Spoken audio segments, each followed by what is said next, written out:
के संघट। दोस्तों ये क्लास 11th में फिजिक्स का चैप्टर है ना। तो चलिए स्टार्ट करते हैं दोस्तों। संघट क्या है और संघट के प्रकार भी चर्चा करेंगे, तो वीडियो को अंत तक देखिए दोस्तों। अच्छा लगे तो लाइक करिएगा और दोस्तों के साथ शेयर करिएगा। क्वेश्चन कैसे आएगा दोस्तों, संघट किसे कहते हैं, प्रत्यक्ष संघट और अप्रत्यक्ष संघट को समझाइए। तो दोस्तों आपको समझना है ना, संघट और इनके प्रकार को पूरा मैंने लिख रखा दोस्तों। इसको आपको जैसे मैं वीडियो बनाता रहूंगा आप स्क्रीनशॉट ले लेंगे और आप लोग नोट्स भी बना लेंगे। क्लियर है? चलिए दोस्तों सबसे पहले समझते हैं संघट है क्या। तो दोस्तों शाब्दिक अर्थ है संघट का टकराना या एक दूसरे के बीच में अंतराणु क्रिया होना। कहने का मतलब दोस्तों, जब दो पिंड भौतिक रूप से एक दूसरे से टकराते हैं अथवा एक पिंड के प्रभाव से दूसरे पिंड का पथ बदल जाता है, तो इस परिघटना को हम संघट कहते हैं। क्या कहते हैं दोस्तों? संघट।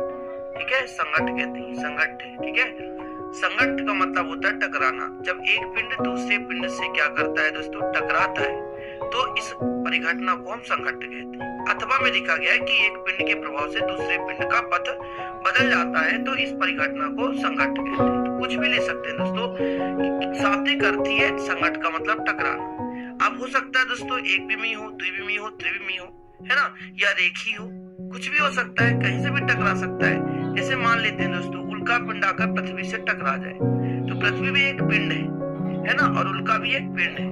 यदि ये टकराएगा दोस्तों तो इनके बीच में गति होगी, पथ का बदलाव होगा, है ना, तो इनके बीच क्या कहलाएगा, एक संघट की क्रिया कहलाएगी।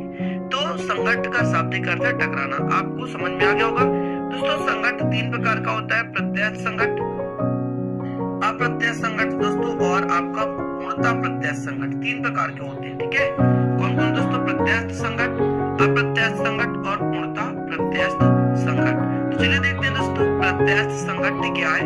तो दोस्तों प्रत्यक्ष संघट वे संघट होते हैं जिनमें रेखी संवेग के साथ साथ गतिज ऊर्जा भी संरक्षित रहती है। कहने का मतलब दोस्तों रेखी संवेग और गतिज ऊर्जा जिसमें दोनों संरक्षित रहती है दोस्तों, उसे कहते हैं प्रत्यक्ष संघट।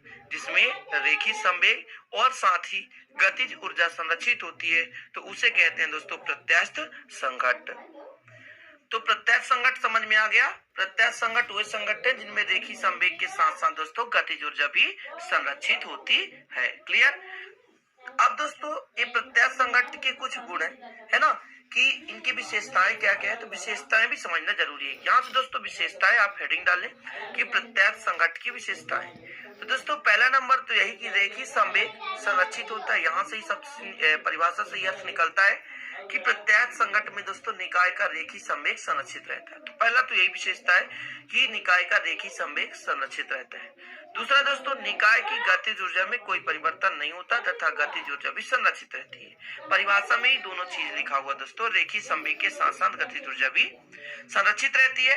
और विशेषता में भी वही दो चीज होंगे, निकाय का रेखी संवेग संरक्षित रहता है और गतिज ऊर्जा में कोई परिवर्तन नहीं होता।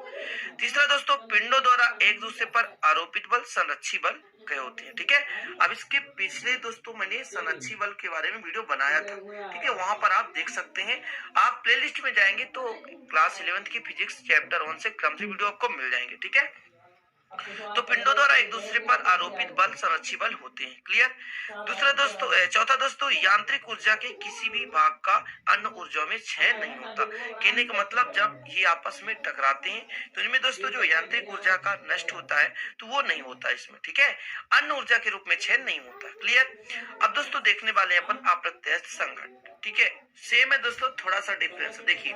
अप्रत्यक्ष संघट वे संघट होते हैं जिनमें रेखी संवेग संरक्षित रहता है किंतु गतिज ऊर्जा संरक्षित नहीं होता। मतलब दोस्तों गतिज ऊर्जा क्या होता है, बदल जाता है। गतिज ऊर्जा इसमें क्या होती है, बदल जाती है। ठीक है, तो अप्रत्यक्ष संघट में क्या होता है दोस्तों, गतिज ऊर्जा बदल जाता है। क्लियर? ठीक है, अब दोस्तों इसमें विशेषताएं कौन कौन से हैं, तो चलिए देखते हैं इनकी विशेषताएं। तो इसका पहला विशेषता है दोस्तों निकाय का रेखी संवेग संरक्षित होता है। ठीक है, क्योंकि दोस्तों संवेग तो संरक्षित होगा और दोस्तों गतिज ऊर्जा क्या है, संरक्षित नहीं होती। ठीक है, दो दो यदि विशेषताएं आप यदि याद कर लेते हो तो काफी है। आएगा दोस्तों यदि 4 नंबर का, तो तीनों संघट आपको लिखाना पड़ेगा, प्रत्यस्थ संघट, अप्रत्यस्थ संघट और पूर्णतः प्रत्यस्थ संघट, तीनों को समझाना पड़ेगा। इसलिए आप कम से कम 2 या 3 विशेषताएं याद कर लें, ठीक है। तो पहला अप्रत्यस्थ में क्या दोस्तों, इसमें केवल कौन सा संवेग, रेखीय संवेग संरक्षित रहता है किंतु गतिज ऊर्जा संरक्षित नहीं होती। क्लियर है।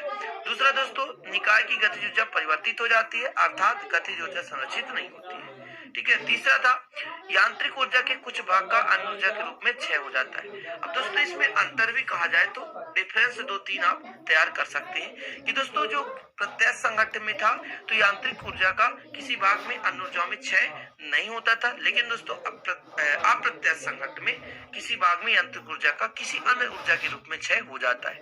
क्लियर है।